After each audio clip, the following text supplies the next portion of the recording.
Bueno, publica el periódico El Financiero: padres de niños con cáncer a la Comisión Interamericana de Derechos Humanos por ayuda ante desabasto.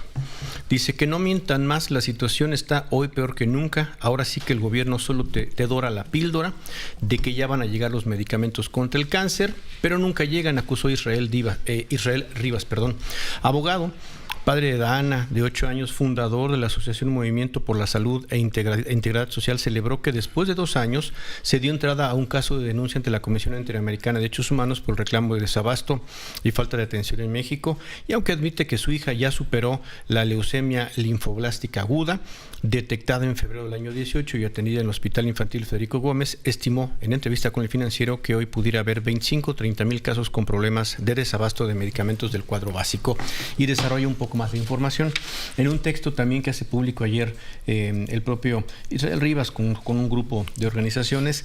Pues destaca un tema, Ciro, porque hace un reclamo el presidente López Obrador. Dicen que han enviado varias cartas a ellos al presidente sin que tenga realmente pues una atenta respuesta para atender el gravísimo problema del desabasto de quimioterapias y medicamentos para nuestros hijos, dice.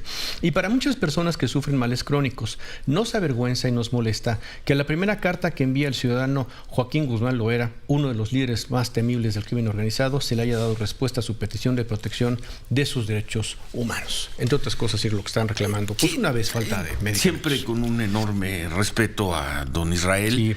Pero ¿tú consideras que el presidente le dio respuesta a lo que expuso en este programa el abogado del Chapo Guzmán, el abogado de refugio? Como tal no, Ciro. O sea, como tal no, porque la petición es una y el presidente dijo, vale la pena hurgar, vamos a ver. Le preguntaron en la mañanera y el presidente dio una respuesta general, y hasta donde nos dijo el abogado Refugio Rodríguez, que fue el viernes. El lunes, si lo todavía consultamos con él. El lunes dijo nada de nada. No nos han respondido, pero bueno, así lo tomaron de este grupo de padres de niños con cáncer.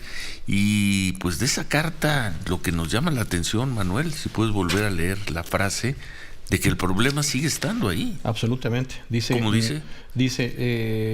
El desabasto, dice, hay presencia todavía pues de gravísimo problema de desabasto de quimioterapias y medicamentos para nuestros hijos.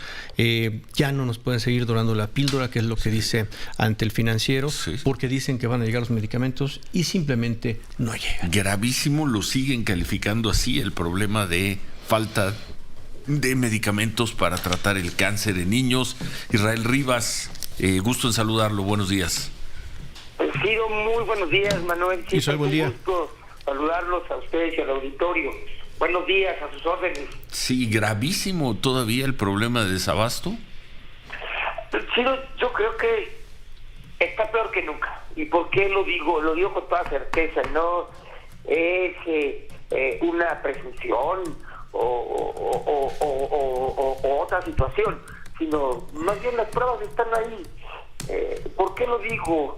Porque de una o de otra manera los tratamientos de los niños que padecen en este momento un problema grave, han sido manoseados, han sido alterados. Y esto se ve, es evidente. ¿En qué se puede ver? En la tasa de sobrevida de estos niños, cómo han descendido en los mejores hospitales del país. Ahí se tiene, ¿no?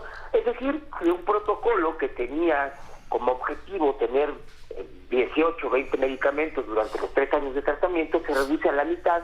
Pues nada más le vamos a dar a la mitad. Es como si tú te tomaras un antibiótico por una infección en la garganta, Ciro, y nada más te van a dar, en lugar de 500 miligramos cada 8 horas, pues vamos a darlo 150, ¿no? A ver qué pasa, ¿no? Entonces, pues, lógicamente eso está sucediendo, ¿no? Y por eso es grave el problema, que se haya perdido la capacidad de protesta, que se haya perdido la capacidad de articulación y de salir a las calles por muchas razones, es otra cosa. Pero el problema sigue estando ahí vigente, la situación sigue siendo muy grave, el tema es tan grave como una crisis humanitaria de sendas proporciones.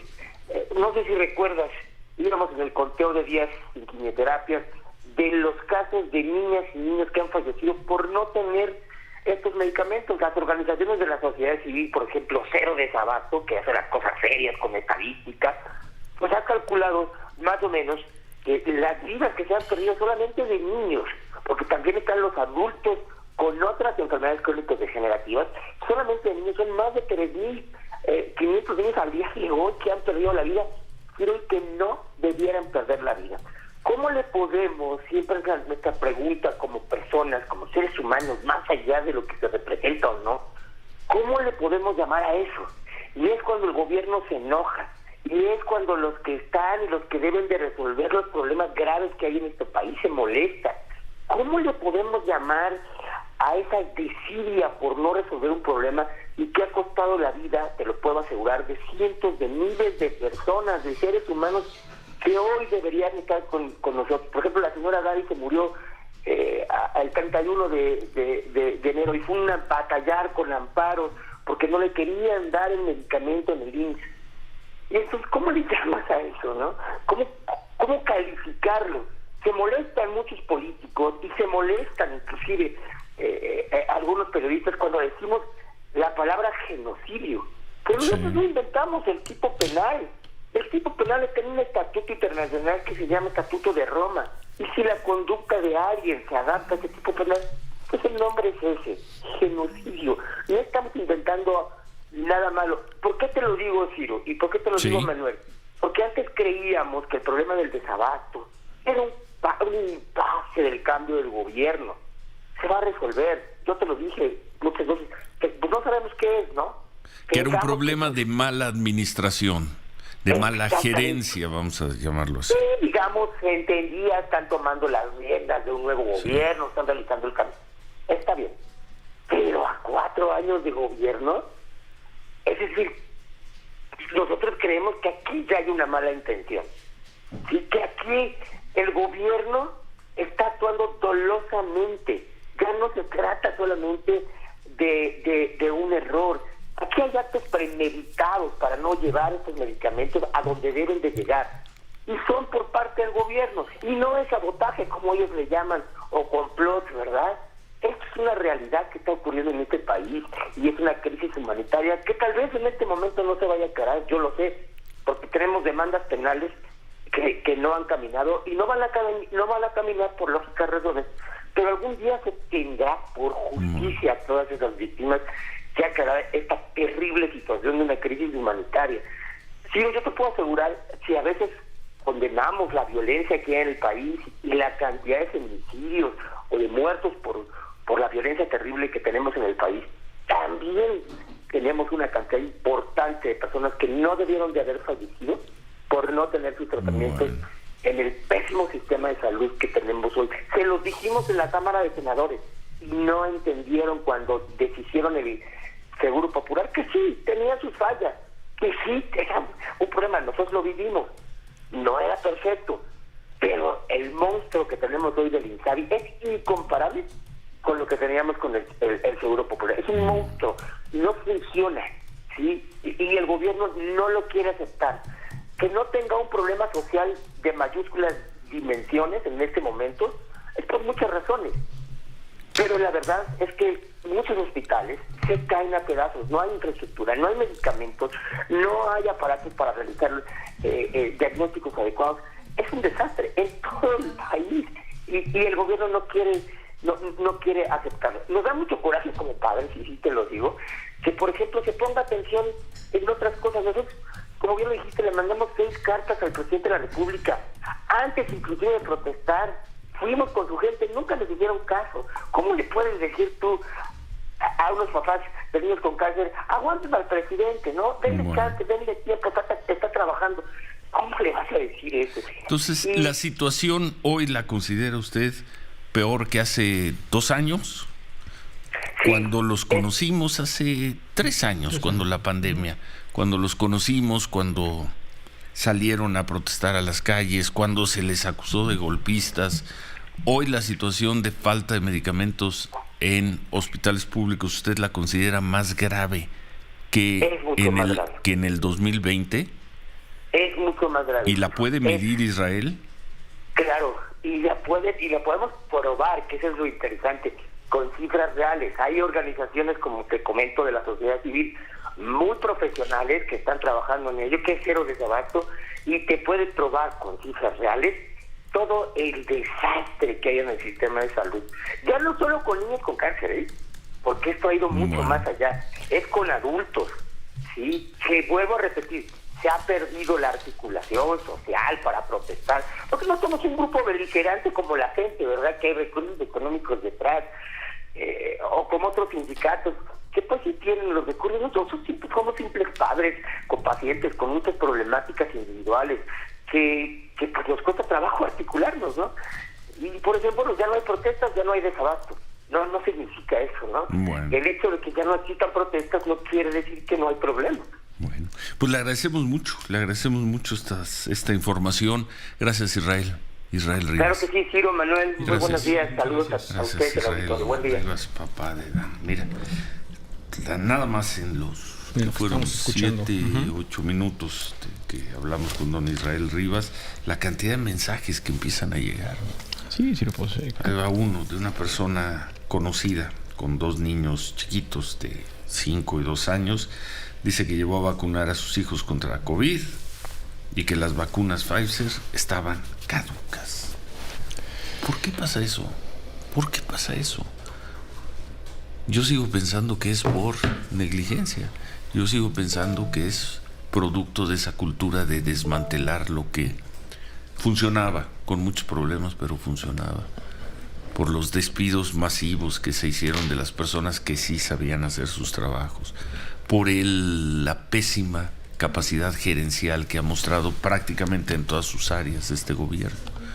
Yo no quiero creer que haya un desdén y una mala intención. Pero ¿cómo No. que llevas a vacunar a tus niños? Porque además así lo convoca la autoridad. Vas a un hospital público y no los pueden vacunar porque ¡ay! Ya caducaron las vacunas. Ahí regrese, señora, con sus hijos. Pues a ver cuándo. Ahora que nos lleguen más vacunas. ¿Cuándo? Pues ahora que nos lleguen. Porque Sí. además no se pueden... no se puede tener libre acceso a las vacunas de COVID en México. ¿Por qué? Pues porque este gobierno quiere tener el control absoluto. Para Absolutamente. decir que es el gobierno el que vacuna y ha vacunado en general bien a la mayor parte de los mexicanos. Pero eso fue en el 2021 y en el 2022. Y no se pone el día, sino el problema es que no se pone el día y no se resuelve el problema. Hace poquito la diputada Armendariz decía, porque estaba muy metida en el tema hace por lo menos un año, porque dijo, me meto y tratamos de resolver. Dijo, pues me doy. Porque si bien se pueden comprar los medicamentos, quizá hasta los suficientes, el problema ya es un desastre en la distribución. No la pueden arreglar. ¿Por qué? Porque entonces era corrupto, etcétera. Pero estos que son menos corruptos son pues menos efectivos. ¿Son menos ¿no? corruptos? ¿Quién dice que son, Pues ellos menos, son corruptos? menos corruptos. ¿Quién dice que son Pero menos son menos corruptos? efectivos. ¿Sí? Así fuesen menos corruptos, Y además, son menos efectivos, ¿no?